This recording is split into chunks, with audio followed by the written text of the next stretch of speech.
നിസ്കരിക്കാൻ തോന്നുന്നില്ല, മനസ്സിൽ മടി വരികയാണ്. എങ്ങനെ കൃത്യമായി നിസ്കരിക്കാമെന്ന് ഞാൻ പറഞ്ഞു തരട്ടെ. ഈ കാര്യങ്ങളൊന്ന് ചെയ്തു നോക്ക്.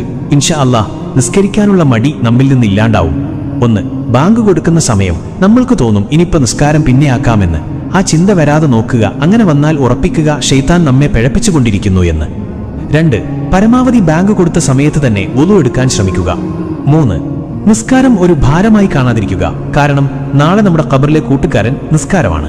പിണക്കി വിട്ടാൽ ഖബറിലൊന്ന് തിരിഞ്ഞു നോക്കാൻ നിന്റെ കൂടെ നടക്കുന്ന ആരും കാണൂല, അതോർക്കുക. 4. സ്വർഗത്തിന്റെ താക്കോൽ നിസ്കാരമാണ് എന്ന് റസൂലൂർ തന്നെ പറഞ്ഞതാ. അതെപ്പോഴും ഓർമ്മയിലുണ്ടാവുക. അതിനർത്ഥം ആ താക്കോൽ ഇവിടെ നിന്ന് കരസ്ഥമാക്കാത്തവർ സ്വർഗം മോഹിക്കേണ്ട. 5. കുറച്ചു കഴിഞ്ഞ് നിസ്കരിക്കാം എന്ന് തോന്നുന്ന സമയം. ഖബർ, മഹ്ശറ, വിചാരണ ദിവസം, സിറാത്ത്, നരകം, ഈ സ്ഥലത്തൊക്കെ നമ്മൾ ഒറ്റക്കാണ് എന്ന ബോധം എപ്പോഴും മനസ്സിലുണ്ടാവുക. 6. പിന്നൊന്ന് ഉറപ്പിക്കുക, നിസ്കാരം ഉപേക്ഷിച്ചാൽ ഈമാൻ കിട്ടി മരിക്കൂല, ഈമാൻ കിട്ടാതെ മരിച്ചാൽ നരകം ഉറപ്പിക്കാം, റബ്ബ് കാത്തുരക്ഷിക്കട്ടെ, ആമീൻ. 7. എപ്പോഴും ഓർമ്മയിലുണ്ടാവുക, ഈ വഖത്ത് ഒഴിവാക്കിയാൽ ഒരുപക്ഷെ അടുത്ത വഖത്ത് ഒഴിവാക്കാൻ നീ ഉണ്ടാവില്ല എന്ന്. നിസ്കാരം ഒഴിവാക്കുന്നവർക്ക് ആയുസ് കുറയും, ദാഹിച്ചു മരിക്കും, ഖബറിൽ തീ നിറക്കപ്പെടും, സ്വർഗത്തിന്റെ വാസന പോലും കിട്ടില്ല. 8.